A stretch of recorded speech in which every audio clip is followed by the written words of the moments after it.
welcome back to Binkerbelle's Yarning. Today we are looking at the Tunisian and the crochet basket weave. So we're going to start off with the Tunisian. So as you can see here, we have sets of purl and simple stitch all the way across, just like that. And as usual, we will chain 30. Okay, and then we'll pick up a loop in 29 stitches all the way to the end, which leaves 30 stitches on our hook, and then return pass. If you need a refresher on that, go check out my video Next Step Tunisian, and it will get you started. So I'm currently working on the second set of stitches. You don't have to get to this point. You can actually start here. It doesn't really matter because the pattern's going to work out regardless.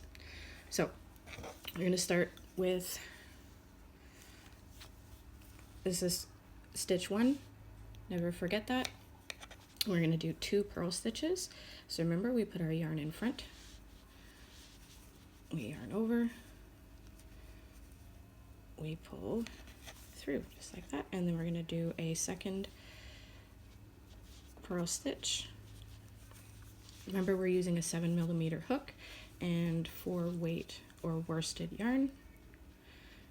And pull through just like that. So remember, our first stitch here always counts as 1, so that's 1, 2, 3. Our next set, we're going to do simple stitches. So insert in the front loop, pull through, and there's 2, and number 3. Excuse me, got a little bit of a cold here. And then we're going to do 3 purl stitches. So yarn in front, pick up our stitch, yarn in front, pick up our stitch. Now the reason I'm not showing you the entire block from the beginning is because Tunisian is still a little bit painful for me to do. So I'll just explain the pattern as we go. And then we do another purl stitch. We will do this row to the end though, together. There we go. And then we switch back over to our simple stitches. So hook in the front loop, 1, 2, and 3. And like all of these squares, you do not have to change colors if you do not want to, or you can have a different color for each block. It's completely up to you. This is actually a great pattern for using up all those wonderful scraps that we have lying around. Or you can do monochrome. It's completely up to you. Creative licensing, right? And then we do 3 simple stitches. There's 1, 2, 3, and then we do 3 purl, and 1. Doop. My stitches are hiding. It's the nature of the stitch itself, like of the material itself with Tunisian. Your stitches do have a tendency to kind of hide with the purl stitches for some reason. There's 2, and 1 more purl.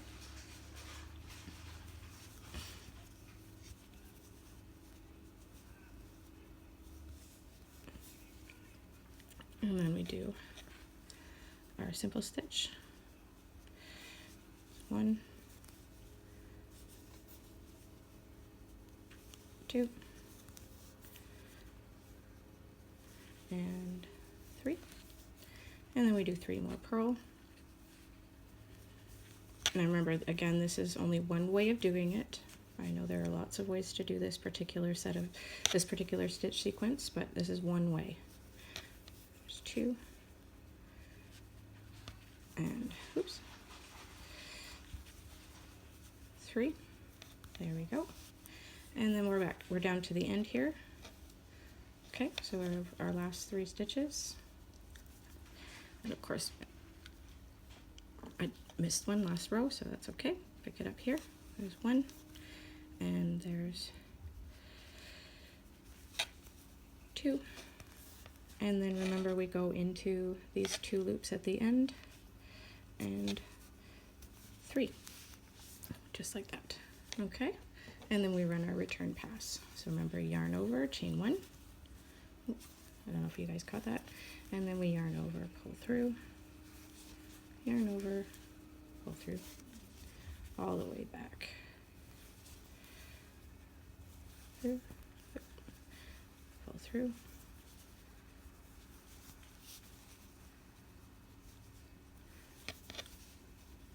The return pass is going to be the same for all our squares in this particular pattern. If the return pass varies in the pattern for Tunisian, it will tell you how to do the return pass.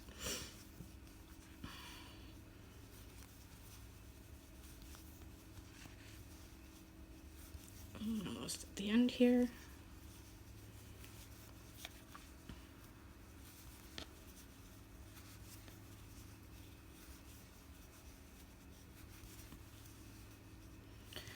And pull through two, and pull through two, all the way to the end.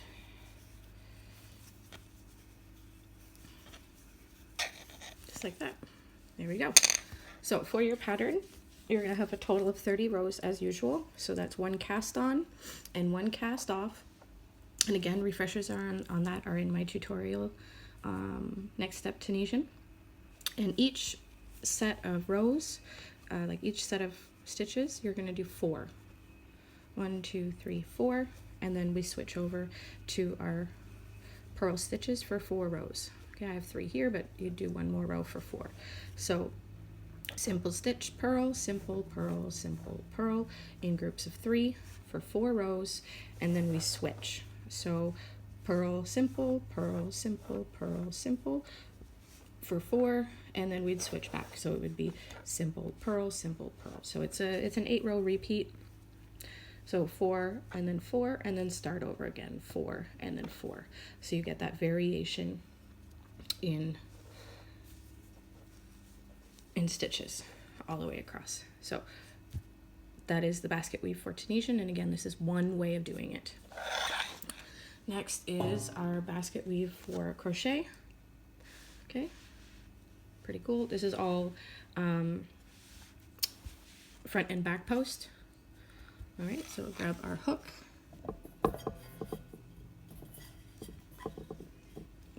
Grab our hook.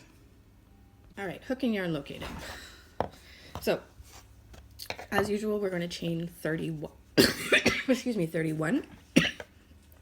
And starting the second chain from the hook, we're going to single crochet all the way across for a total of 30 stitches. And then we're going to do a row of double crochets.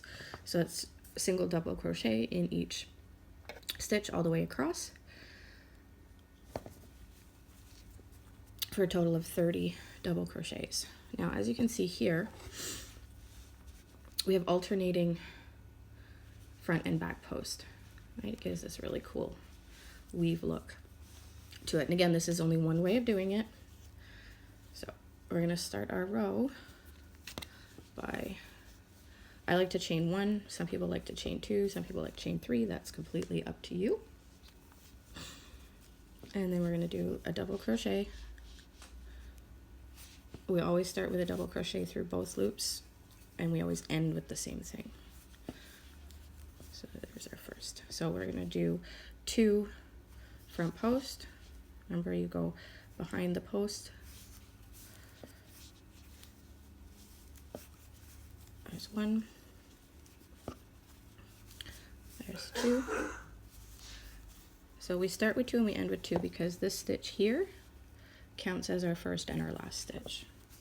And then we're going to switch to back post. So yarn over, okay, and we're going to go behind our work, right? And we're going to come through like this, pick up our yarn. And we're going to do 3 of these. 2. And 3.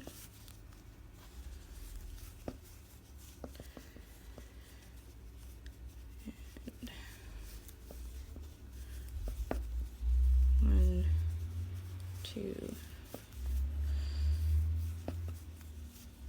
3 front post, just like that, and then we're going to do 3 back post. There's 1,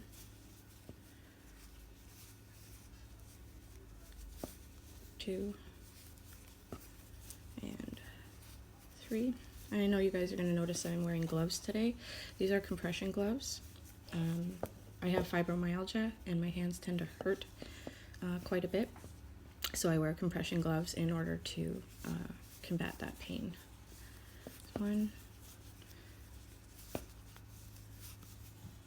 2, and 3 front post, and then we're going to do 3 more back posts. So I got these at my local pharmacy, Shoppers Drug Mart specifically. You can pick them up online though as well.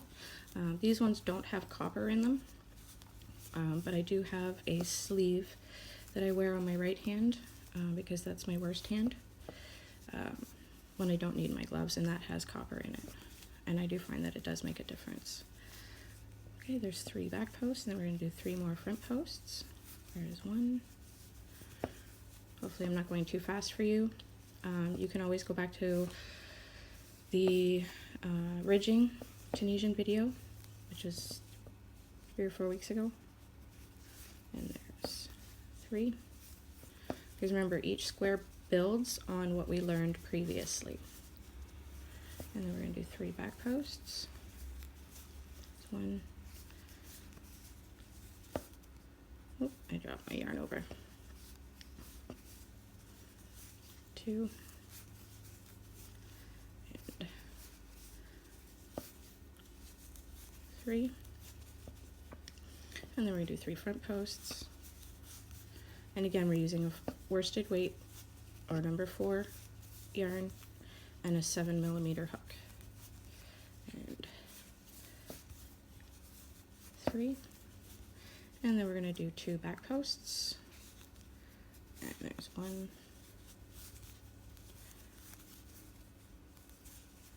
2, and then we're going to end with a double crochet into the top of the previous double crochet, just like that. And the reason we do that is because it gives a nice clean edge to the start and the end.